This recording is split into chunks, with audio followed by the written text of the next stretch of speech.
Bismillahirrohmanirrohim. Assalamualaikum warahmatullahi wabarakatuh. Perkenalkan, nama saya Nurul Iftita dengan NIM 230404502005 dari kelas D, jurusan Psikologi Pendidikan dan Bimbingan, Prodi Bimbingan dan Konseling.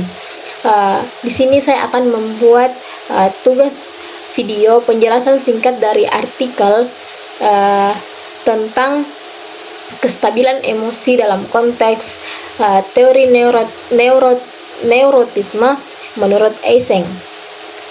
Perlu kita ketahui bahwa ketidakstabilan emosi adalah isu mendasar dalam psikologi kepribadian yang memengaruhi kesejahteraan psikologis dan kualitas hubungan sosial individu. Dalam teori kepribadian, Hans J. Eysenck mengatakan dimensi neurotisme menjadi salah satu dari 3 dimensi utama, bersama dengan ekstraversi dan psikotisme. Neurotisme mengacu pada kecenderungan individu untuk mengalami emosi negatif, seperti kecemasan, ketidakpastian, dan perubahan suasana hati yang signifikan. Individu dengan neurotisme tinggi cenderung lebih sensitif terhadap stres dan menunjukkan respons emosional yang intens, menjadikan dimensi ini relevan dalam memahami ketidakstabilan emosi. Adapun definisi dan karakteristik neurotisme, menurut Eysenck, neurotisme adalah dimensi yang menggambarkan stabilitas emosional seseorang.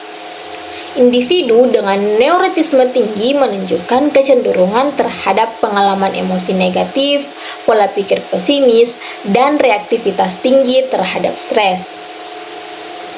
Sebaliknya, individu dengan neurotisme rendah cenderung lebih tenang, stabil, dan mampu mengelola tekanan hidup dengan lebih baik.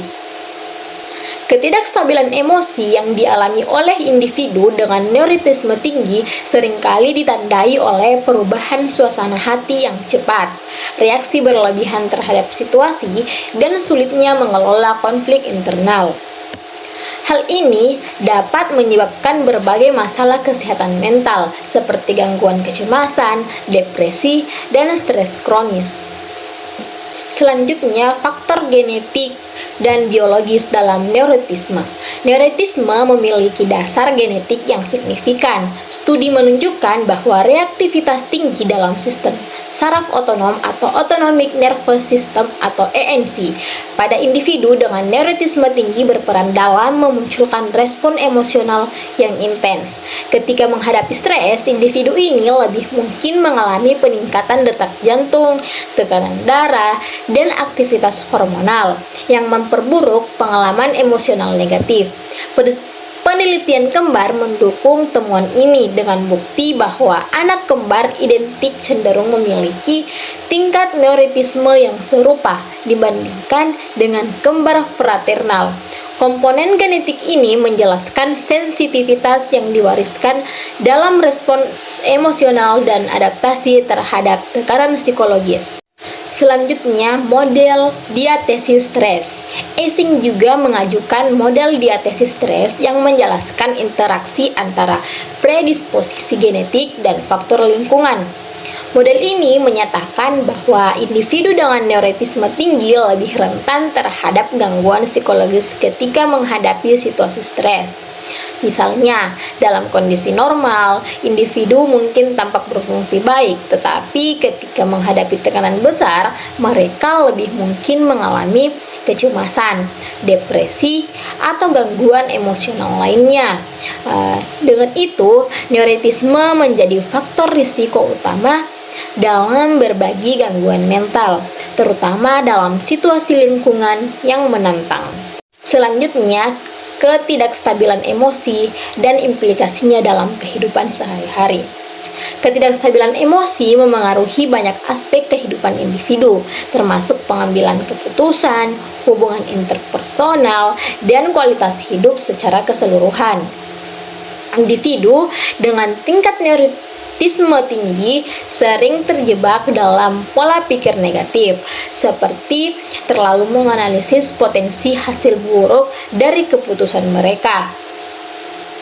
Dalam konteks hubungan sosial, Mereka mungkin kesulitan menjalin hubungan yang sehat karena kecenderungan untuk merasa cemas atau khawatir terhadap penelitian orang lain.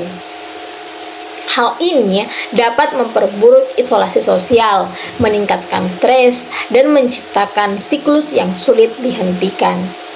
Selanjutnya, interaksi neurotisme dengan ekstraversi. Teori Eysenck juga menyoroti interaksi antara neurotisme dan ekstraversi. Kombinasi tinggi neurotisme dan rendah ekstraversi, misalnya, menciptakan tipe kepribadian melankolis yang ditandai oleh kecemasan berlebih dan kesulitan beradaptasi secara sosial.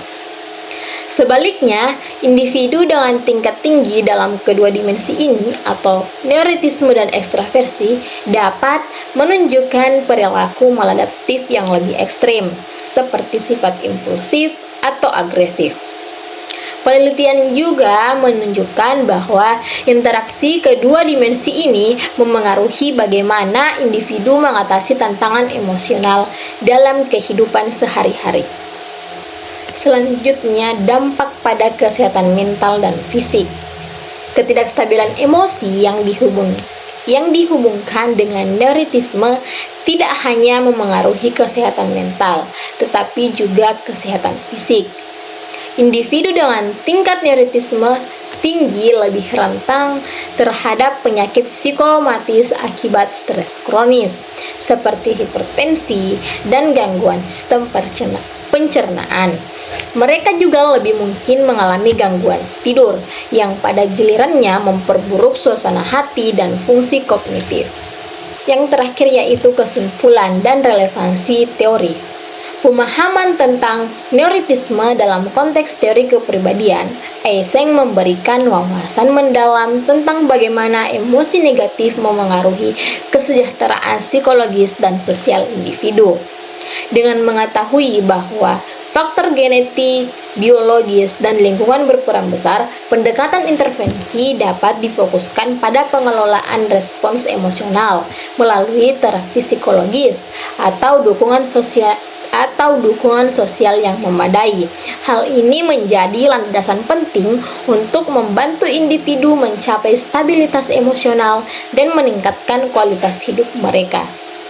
Baik, itu saja penjelasan singkat dari saya mengenai artikel ketidakstabilan dalam konteks teori neurotisme menurut Eysenck. Lebih dan kurangnya mohon dimaafkan. Wassalamualaikum warahmatullahi wabarakatuh.